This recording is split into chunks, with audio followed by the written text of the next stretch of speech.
ఆంధ్రప్రదేశ్ హోంమంత్రిగా వంగలపూడి అనిత బాధ్యతలు స్వీకరించారు. సచివాలయంలోని బ్లాక్ 2 లో ప్రత్యేక పూజలు నిర్వహించిన అనంతరం ఆమె బాధ్యతలను స్వీకరించారు. హోంమంత్రిగా బాధ్యతలు స్వీకరించడంతో అనితను పార్టీ నేతలతో పాటు ఉన్నతాధికారులు కలిసి అభినందనలు తెలిపారు. బొకేలను అందించి ఆమెకు శుభాకాంక్షలు అందజేశారు. చంద్రబాబు నాయుడు ప్రభుత్వంలో ఒక మహిళ హోంమంత్రిగా బాధ్యతలు స్వీకరించడం ఇదే తొలిసారి.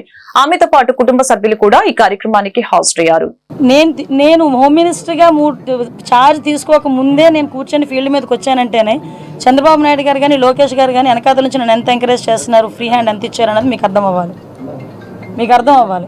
ఈరోజు హోమ్ మినిస్ట్రీ అన్నది ఏదో ఎవరో చేతుల్లో పెట్టుకుని చేయడానికి చంద్రబాబు నాయుడు గారు అక్కడ, జగన్మోహన్ రెడ్డి కాదు అక్కడ, చంద్రబాబు నాయుడు గారికి ఎవరి సమర్థత ఏంటన్నది క్లియర్గా తెలుసు. దానికి సంబంధించి ఇచ్చారు.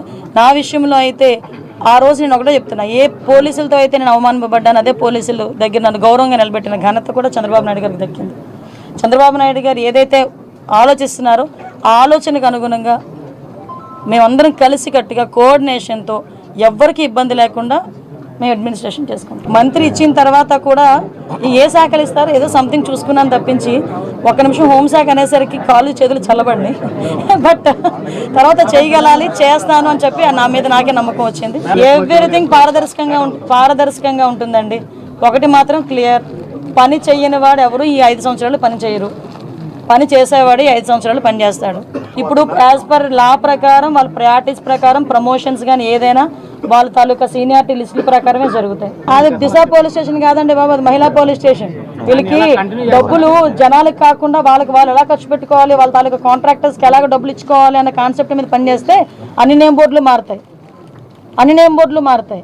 వాళ్ళు ఏదో కాంట్రాక్ట్లు ఇచ్చుకోవడానికి డబ్బులు గవర్నమెంట్ నుంచి అవినీతిగా అక్రమంగా లాక్కోవడం, చాలా వల్గర్గా మాట్లాడడం, అది కూడా కొంత అవతల వాళ్ళ మనోభావాలు దెబ్బతీసేటట్టుగా మాట్లాడడం, ఇవన్నీ కూడా చూస్తున్నాం. మీరు అబ్జర్వ్ చేసే ఉన్నారు. లాస్ట్ టైము ఉన్న గవర్నమెంట్లో ఇంట్లో ఆడవాళ్ళని కూడా బయటకు తీసుకొచ్చి మాట్లాడిన సందర్భాలు కూడా ఉన్నాయి. ముఖ్యంగా వాటి విషయంలో కోర్టులు ఇన్వాల్వ్ అయిన జడ్జెస్ గురించి కూడా మాట్లాడిన సందర్భాలు ఉన్నాయి. అంటే వాళ్ళు ఏమనుకుంటున్నారంటే సోషల్ మీడియా అంటే నా పెన్ను నా పేపరు నాకు నచ్చింది రాసుకుంటాను అంటారు.